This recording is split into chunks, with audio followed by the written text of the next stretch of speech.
gördük. Bugün keçirilən Dövlət İmtahan Mərkəzinin 9-cu siniflər üçün buraxılış imtahanı suallarının izahından, qrammatika suallarının izahından tanış olaq. Tapşırıq 27. Düzəltmə sözləri müəyyən edin. Tapşırıq 27-də bizdən düzəltmə sözləri soruşur. Biz bilirik ki, düzəltmə sözlər kök və leksik şəkilçidən ibarət olan sözlərdir. Dilək sözü 1. Sözün kökü dil ismi olacaq. Dil ismindən diləmək feili, diləmək feilindən dilək ismi. Bəli, deməli, burada dilək sözü düzəltmə sözdür. C variantı, A variantı və D variantı variantlardan gedir. Kələk. Kələk sözü sadə sözdür. Ona görə biz bu sözü seçə bilmərik variantlardan. Ona görə 2 olan variantları silirik. Oyaq, yəni oy olmaz, çünki oy nəyisə oymaqdır. Oyaq isə yuxusu olmayan mənasındadır, yəni oyaq olan mənasında. 3 ona görə sadədir. 4-də dayaq, bəli, dayamaq feilindən yaranıb dayaq ismi olub. 5-cidə qovaq sadə sözdür, çünki qovaq sözünün 2 mənası var. Biri saça düşən kəpək mənasındadır. Bu halda birbaşa bütöv kökdür. Digəri isə qovaq, qov üstəgəl aqdır, yəni ki, burada bizim feil və şəxs sonluğu formasındadır və yaxud da feil arzu şəkli şəxs sonluğu. Hər bir halda yenə də bu sadə söz hesab edilir. Bəzək sözü, bəzəmək sözün kökü ki, burada leksik şəkilçi. Cavabımız B. 28-ci tapşırıqda adi, azaltma, çoxaltma dərəcəli sifətlər. A variantı, qablar tərtəmiz. Bəli, bu çoxaltma dərəcəsindədir. Ağ süfrəyə düzülmüşdür. Ağ adi dərəcədədir. Lakin verilmiş nümunədə azaltma dərəcəsinə aid heç bir fikir yoxdur. B. Sərt, sıldırımlı, qayalı, vahiməli görünürdü. Bəli, sərt sözü, sıldırımlı sözü burada bizim adi dərəcəli sifətimiz hesab edilir. Lakin azaltma və çoxaltma dərəcələrinə aid nümunə öz əksini tapmayıb. Möhkəm zəncirlər qaramtıl dəmrə bərkidilmişdi. Bəli, möhkəm sözü bizim adi, qaramtıl sözü isə azaltmadır. Yenə də burada çoxaltma dərəcəsinə aid nümunə öz əksini tapmayıb. Mağazadan açıq göy rəngdə pambıq parça aldım. Bu nümunədə isə cəmi bir ədəd sifət işlənmişdir, o da açıq göy, bu isə azaltma dərəcəsindədir. Pambıq sözü sizə çaşdırmasın, çünki qızıl, gümüş, bürünc, mis, taxta, yun bunlar isimdir və sifətləşmiş isimlərdir. Amma testlərdə biz bunu təbii ki də isim olaraq götürəcəyik. E variantı ağ, adi, sarımtıl, azaltma, tünd qırmızı isə çoxaltma dərəcəsinin göstəricisidir. Tapşırıq 29. Q hərfi yazılmalıdır. Görürsünüz, hər birində baxın, özünə sonra sait gəlib, sait gəlib, sait gəlbəsində bu məntiqi yolla biz bilirik ki, buruğun, yarpağı, qonağa, hamısında Q hərfidir. Dağlar da həmsə, amma qışlaq özündən sonra samit gəlib, qışlaq burada Q hərfi ilə yazılacaq. Qeyri-müəyyən şəxsi cümlənin xəbəri 3-cü şəxsin cəmində olur və burada mübtəda bəlli olmur. Xəbər 3-cü şəxsin cəmində olur fikrinə görə A variantı getdi. Çünki xəbər baxın təkdə işlənib. İdilər olsaydı baxa bilərdik. C variantı da həmçinin getdi. E variantı da həmçinin getdi. Qaldı B və D variantı. D variantında yazılmayan kitabı vərəqləməzlər. Burada işi görən bəlli olmasa da bu ümumi hər kəsə aid anlayışdır. Yəni bu ümumi şəxsi cümlədir. Ona görə də D-ni də silirik. Cavabımız B variantıdır. Onu nahaq yerdən gözdən salıblar. Xəbər üçüncü şəxsin cəmindədir. Ağlımızda onlar şəxs əvəzliyini bərpa edə bilirik. Onlar nahaq yerə gözdən salıblar. Tapşırıq 31. Nümunə əsasında uyğunluq. Mən gələndə yağış yağırdı. Cümləni təhlil eləyək. Nə edirdi? Yağırdı. Nə? Yağış. Nə zaman? Mən gələndə.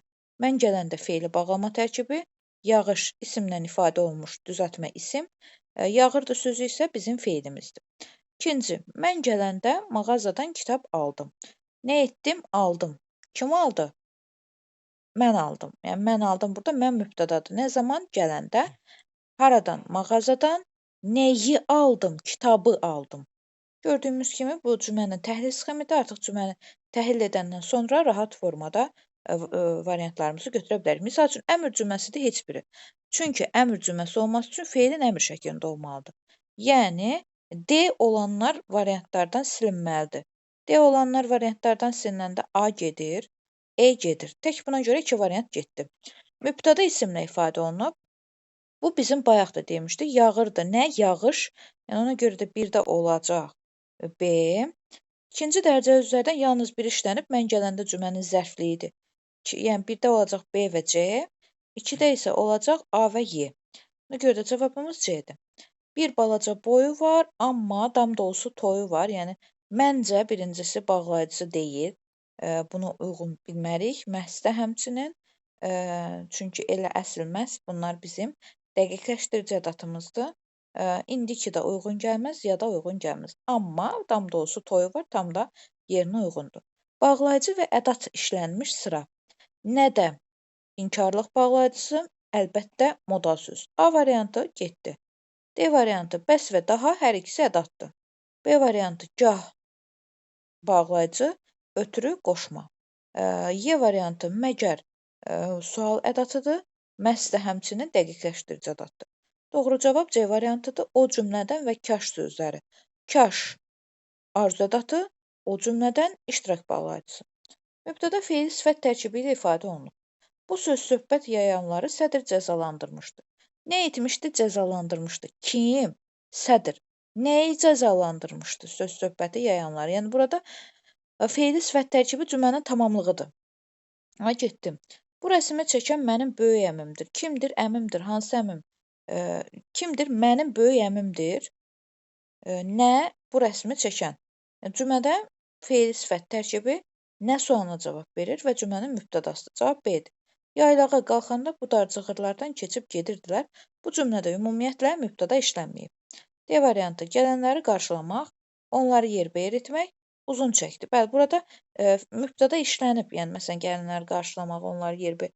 Amma bu məsdər tərkibidir. Y variantında isə danışanlar sözü bir sözdən ifadə olunub, yəni bu bizim mübtədamız feil sifət tərkibindən yox, feil sifətin özü ilə ifadə olunub. Tapşırıq 35.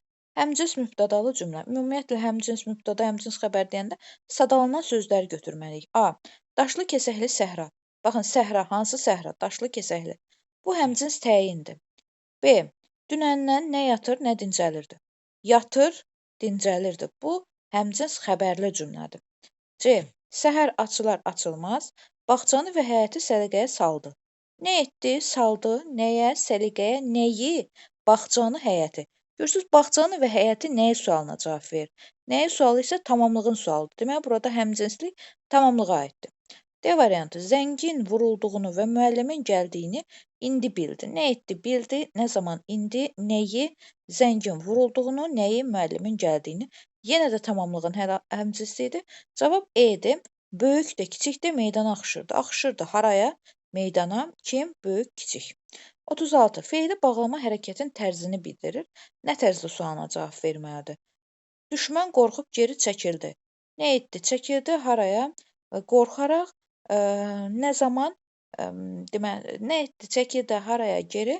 Nə zaman? Qorxaraq. Yəni burada bu qorxduğu üçün geri çəkildi. Səbəb zərfliyi olacaq.